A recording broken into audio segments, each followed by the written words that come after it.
Hallelujah, praise the Lord. ஆண்டவராகிய இயேசு கிறிஸ்து நாமத்தினாலே உங்களை வாழ்த்துகிறேன். கர்த்தர் உங்களை ஆசீர்வதிப்பாராக. இன்றைய நாள் மெய்ப்பனின் சத்தம் சங்கீதத்தின் புஸ்தகம் 14ஆம் அதிகாரம் 1 வாசிக்கிறேன். தேவன் இல்லை என்று தேவன் இல்லை என்று மதிக்கட்டவன் தன் இருதயத்தில் சொல்லிக் கொள்ளுகிறான்.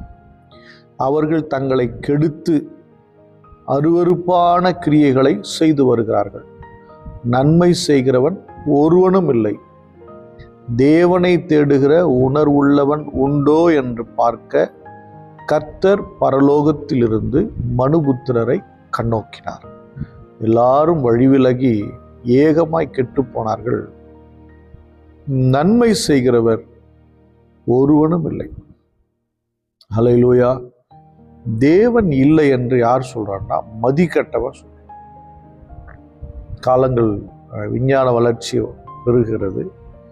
பெருக பெருக மக்கள் மனதில் தேவன் இல்லை என்ற எண்ணம் என்ன பண்ணிட்டு இருக்கு, உருவாகிட்டு இருக்கு. டெக்னாலஜி வளர வளர, டெக்னாலஜி நம்ம வரவேற்க நம்மையும் அறியாம தேவன் பேரில் இருக்கிற நம்பிக்கை, தேவன் பேரில் இருக்கிற விசுவாசம் நமக்கு குறையுது. டெக்னாலஜி வளர்ச்சி நல்லது, ஆனால் அதே விதத்தில் தேவன் இருக்கிறார் என்பதை மறந்துடக்கூடாது. அல்லேலூயா. எல்லாவற்றிற்கும் மூல காரணர் ஆண்டவராகிய தேவன் இயேசு கிறிஸ்துவே. அல்லேலூயா. நீங்கள் பாருங்க, கட்சிக்காக சில பேர் என்ன சொல்கிறோம், ஒரு கொள்கை வேணும், கடவுள் மறுப்பாளர் நாங்கள் சொல்கிறார். இவங்களெல்லாம் யாருன்னு சொல்ல, மதிக்கட்டவன் என்று சொல்ல. என்னது, சிலர் பகுத்தறிவு பேசுகிறவங்க இருக்கிறாங்க. இப்படி இது என்ன சொல்கிறீங்க, அது என்ன சொல்கிறீங்க, அப்பா இது யோசிக்கிறதுக்கே ஞானம் கொடுத்தவர் தேவன். அல்லேலூயா. இதை யோசிக்கிறதுக்கே தேவன் கொடுத்தவர், ஞானம் கொடுத்தவர் தேவன்.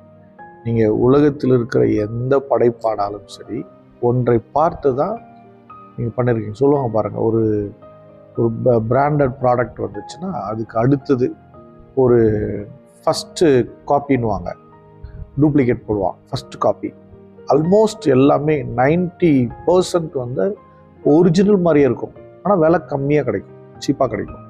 அந்த ஃபஸ்ட்டு குவாலிட்டி இருக்குல்ல, அது நிகர் வராது. அந்த அளவுக்கு இல்லாமல் அதுக்கு நிகராக ஒரு கொஞ்சம் பர்சன்டேஜ் கம்மியாக இருக்கும், அவ்வளோ விலை இருக்காது, குறைவாக கிடைக்கும்.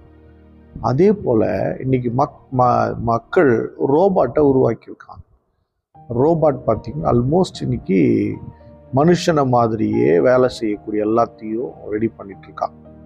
நடக்கிறது, பேசுகிறது, எல்லா நம்ம என்ன பேசுகிறோம் அதுக்கு என்ன பதில் கொடுக்கணும், அது மாதிரி நிறைய உருவாக்கி வச்சு. நம்ம கையில் இருக்கிற மொபைல்லையே கூகுள் பேசணும்னா பேசும், பேசுதில்ல, கூகுள் பேசுது. இது மாதிரி நிறைய சிரி நிறைய பேசுது பாருங்கள். நம்ம கையில் சிம்பிளாக. அப்போ ஆல்மோஸ்ட் இதெல்லாமே கையில் வந்திருக்கு. அப்போது நம்மளால் நினைக்கிறோம் இதெல்லாம் உருவாக்கிட்டோம். நல்லா புரிஞ்சுக்கோங்க, இன்னைக்கு நம்மை தேவன் உருவாக்கி உயிரோட்டமாக வச்சிருக்கிறார். இதுக்கு யூக்குள்ள கொண்டு வர முடியுமா? நாம தான் ஒரிஜினல், அது ஃபர்ஸ்ட் காப்பி. இதை கண்டுபிடிக்கிறதுக்கு எத்தனையோ 1000 ஆண்டுகள் ஆகிடுச்சு மனுஷன் வர்றதுக்கு. அல்லேலூயா. எத்தனையோ ஆண்டுகள். ஆமாம், என் அன்பு தேவனுடைய பிள்ளை. அதனால் தேவன் இல்லைன்னு சொல்ல முடியுமா? எங்கிருந்து ஜெனட்டிக்கை கண்டுபிடிச்சோம், எங்கிருந்து ஒவ்வொரு தயாரிப்புகள், எங்கிருந்து இது வந்துச்சு, எதை கவனித்தார்கள், எதை பார்த்தார்கள் அப்படின்னு பார்த்தீங்கன்னா தேவனுடைய படைப்பை கவனித்து அதுலேருந்து ஒரு ஜெராக்ஸ் பண்ணுறான். அப்போது தேவன் இல்லை என்று சொல்ல முடியாது.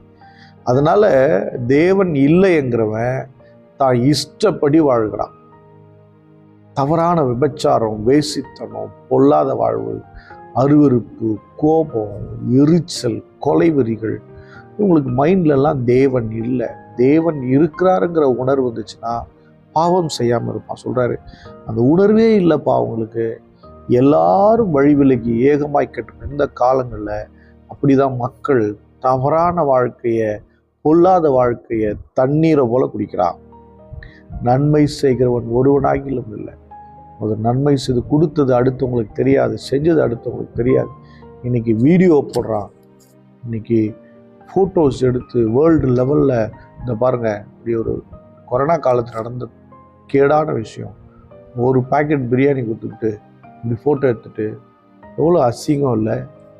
ஒரு பாக்கெட் பிரியாணி ஃபோட்டோவை இன்டர்நேஷ்னல் லெவலில் அனுப்புனா இதை விட ஒரு கேவலம் என்ன இருக்கு? மனசில் தேவ அன்பு இல்லை, சக மனிதனை நேசிக்க முடியல, தம்பட்டம் அடிக்கிறவங்க,